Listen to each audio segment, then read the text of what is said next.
Hello and welcome. My name is Francesca Hogi and I am a professional matchmaker and dating coach.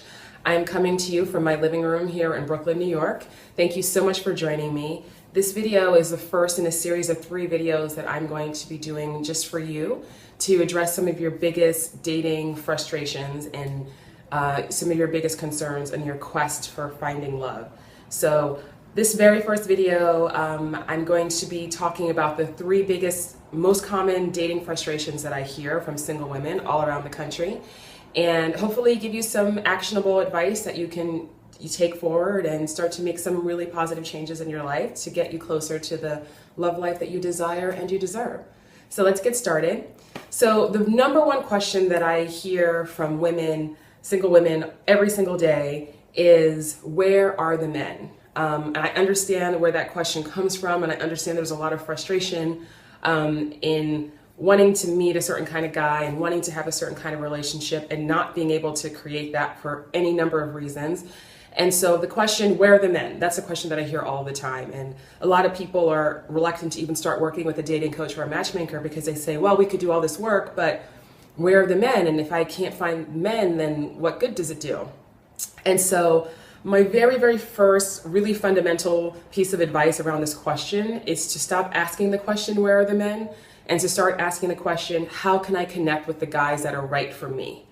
And it's a different way of looking at the situation. It's not one of looking at it from a place of lack and a place of frustration and a place of desperation. It's coming from a place of empowerment and of choice. Like, okay, I'm going to interact with all of these different men. How am I going to decide which are the ones that have the qualities that I'm actually looking for in a mate? Okay, so that's how I really want you to frame that question. So drop the where are the men and start asking, how can I connect with the quality men that I am looking for, who can actually fulfill my relationship needs, and I can build the kind of relationship that I desire and that I deserve. So that's my first piece of advice. My second piece of advice around this issue of, where are the men, is that the men are all around you. And you go around your daily life, you are encountering men on your commute to work, you're encountering men at the gym, you're encountering men when you're out to dinner with your friends, when you go to brunch on Sunday. So there are guys all around you. And one of the things that I would really, really, really encourage you to do is to open your eyes, open your heart, open your mind to the possibility that you can connect with someone at any time. And so, part of it is letting go of your idea of exactly how it should happen, of exactly what he's going to look like, and, letting go of that how and really embracing the why of why you're putting yourself out there, the why of why you're continuing to be optimistic and making these efforts to connect with men. It's the whys, because you want that connection. You want that love in your life. You want to grow and expand as a person in a way that a romantic relationship is just a really beautiful way to do that, if it is the right relationship. So I'd really focus on the why. Now, of course, I'm always going to be a big proponent of online dating, and I hope that you'll check out my website, onlinedatingmastermind.com, to learn about the group coaching program that I'm launching very, very soon. But even if you don't join me for the Online Dating Mastermind, I really want you to think about online dating as a way to connect with literally millions of men. There are literally millions of men on different online dating sites, dating apps for your phone, who are all saying, I want to meet someone. I want to meet someone. And it's every kind of guy you can imagine, every race, every religion, every educational level, every profession, every geographic location. So this is a huge, huge resource of millions of men. Now, they're not all going to be right for you. And of course, you wouldn't want them all to be right for you, right? You just want one. You don't need a million, right? So I really, really encourage you to be open to online dating and to be open to just embracing serendipity and just expanding your horizons. Go to singles events, just keep your eyes open and just know that everywhere you go, there are men. And it is possible that, you could be walking down the street tomorrow and stand for a red light next to a guy who is someone who could be a really great partner for you, or at least somebody that you could have a nice date with and learn a little bit more about yourself and about what you are looking for, right? Like, not everyone has to be Mr. Right. Some guys are just going to be Mr. Right for coffee on a Thursday, and that's okay. That's part of the journey. So that's my advice around this number one question that I get of, where are the men? And the second frustration that I hear from single women all the time is, how do I get a man to commit? I meet guys, we go on dates, and we just never get past that phase of just dating and uncertainty, and how do I actually move from the dating phase to a relationship phase? And this is a really great question. And there are lots of coaches and people who will give you advice about kinds of techniques and tricks and speeches and certain phrases that you use to make a man commit to you, and there could be some validity in all of that. But really, for me, fundamentally, I believe that the way that you get a guy to commit is to pick men that are ready to commit, who are ready, willing, and able to commit. And so pretty quickly, once you start dating someone, they're going to start showing you how into you they are, how present they are, how available they are. I mean, and if you're pulling teeth with a guy and you're like, oh, no, he drops off the face of the earth and he comes back and I send him a message, I don't hear from him for a week. Okay, that guy is telling you he's not ready, willing, and able to commit to you. So if we continue to invest a lot of time and a lot of energy and pin a lot of hopes on guys who are clearly demonstrating to you that maybe they really like you, they might think you're really be very attracted to you, they might have a really great time with you. You can go on dates and have a really awesome date, and you're like, okay, great. Like, what more could this guy want? Like, this is a perfect connection from your perspective. And you have no idea what's going on with his life. You have no idea what's going on in his head. You have no idea what his ability is to actually commit.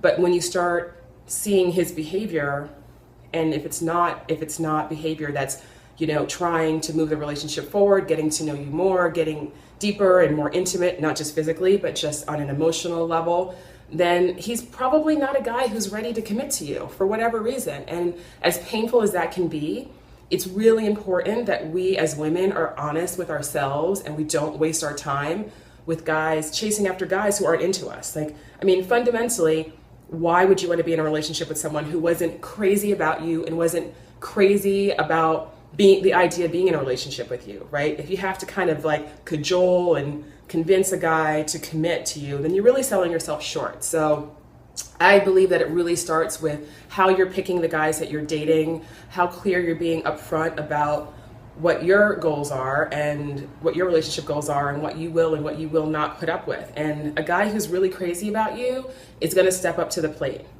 And that's my biggest piece of advice about how to get to a guy to commit. Now, when it comes to picking the tools and the resources and the self-reflection that is required to get to the point of knowing really what it is that you want in a relationship and really knowing how to start to spot those characteristics in another person so that you can save yourself a lot of time and you can save yourself a lot of heartache when you start going on lots of dates.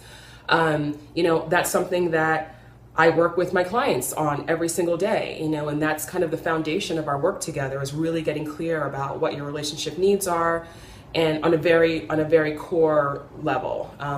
I don't mean I need him to make this much money, I need him to be this tall. I'm talking about what are your needs that you need to be fulfilled within a romantic relationship. And these are, it's different for everyone, but these are needs like intimacy and communication and friendship and respect and loyalty, and these really fundamental needs. And there actually are really great ways to start to pick men based on guys who embody these characteristics and who are ready, willing, and able to provide those in a relationship. And so again, I invite you to visit onlinedatingmastermind.com and to read a little bit more about my process and how I work, and if maybe I can help you beyond this video in your journey to finding love, I would be honored to do so. But it's just, even if we don't work together, I just want you to start thinking about this idea of picking guys who are crazy about you. I mean, it sounds really basic, but we can really easily forget that when you start dating and you meet somebody and he's cute and he's sexy and you're like, oh wait, but he's not returning my calls, he's not asking me on a second date, I thought we had a great time, I haven't heard from him in 2 weeks. It's time to move on. Like, you have to love yourself enough to only invest your energy in people who are demonstrating to you that they are ready, willing, and able to give you the attention and the commitment and the respect and the love that you deserve. So that's my wish for you. And so the third and final point that I want to address in this video is this another question that I get all the time, which is,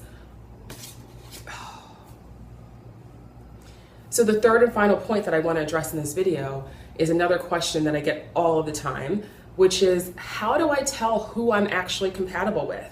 So as we all know, right, physical attraction is a beautiful thing and it's a fundamental part of a romantic relationship, of course, but that instantaneous physical attraction, that is generally how we date in our culture. You wait till you find somebody you're like, yes, I want to jump on that person, and that's when we go, okay, now I want to make sure that everything else fits into place. I'm going to try to, well, he's not available, but I don't really like this about him, but I'm not really sure he's telling me the truth, but he's so attractive, and and we try to fit everything else in to place based on this attraction, this initial attraction. And so I think you probably can know from your own life experience at this point that physical attraction is a very unreliable indicator of who you are actually compatible with for a long-term relationship. So physical attraction, of course, is a really key component. I want to make that so clear. I'm never going to advocate that anyone sell themselves short and be with someone who they're not attracted to. But what I am advocating is that when you start to view men and potential partners through this filter of who can actually fulfill your relationship needs, then you'll start to recognize that, first of all, attraction can grow, right? Once you start connecting with someone on a really deep level, then you're like, wow, this guy who I thought was like kind of cute, but I don't know, maybe not for me, I'm not sure. You can move from that feeling to being like, oh my God, like I am so into this man, I'm so attracted to him, he's so sexy. How did I not see this from the very beginning? And then you'll have that attraction on top of this foundation of actual values that you have in common, and being on the same page in terms of what kind of relationship you want. So the biggest way to discover who it is that you're compatible with is to really ask yourself the question of what it is that you need to be fulfilled in a romantic relationship. And I've already said this because this is so fundamental. I mean, really, when it comes to all of these dating frustrations, it really starts with you.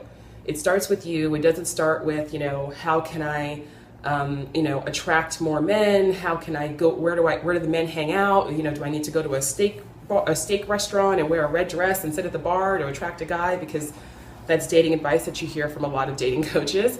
And I'm not saying it's bad advice, but it's really more fundamental. The way that I work with my clients is the very first thing that we do is we start to do some work around narrowing down what are your 5 core relationship needs, like your core needs. And so there are lots of ways to get to that question, but once you get to that question, you can start to use those needs to answer that question. You can start to use that answer and those core needs as a roadmap and a blueprint to move forward and to start evaluating men based on that. And it's very empowering, and it's much more effective when you're connecting with people and you're like, oh wait, yeah, this guy is really charming and he's really funny and we had a nice time, but I can see right now that, communication or emotional intimacy or honesty is just not something that he values. I mean, you can start to see things pretty quickly when you're getting to know someone. You don't have to date them for 6 months or a year to discover whether or not they're someone who is capable of fulfilling your relationship need of respect, for instance. So if that is one of your 5 core relationship needs. So it really starts with you, really ends with you. And thank you so much for watching this video, and I hope that you check out videos 2 and 3 in this series. And I really just want to encourage you to be proactive and really, take charge of your love life and know that you're awesome. Focus on really getting clear on what it is that you need and really loving yourself, embracing every part of yourself, even the parts that you think are less than perfect. It's all who makes you you. All of those things that makes you you. And the more that you love yourself and the more confidence that you're able to have in the person that you are right now, today, this moment, and knowing that who you are right now is enough, the easier this entire journey is going to be, and the more really emotionally healthy people you're going to attract to you. Have a beautiful day. Thank you so much. Bye.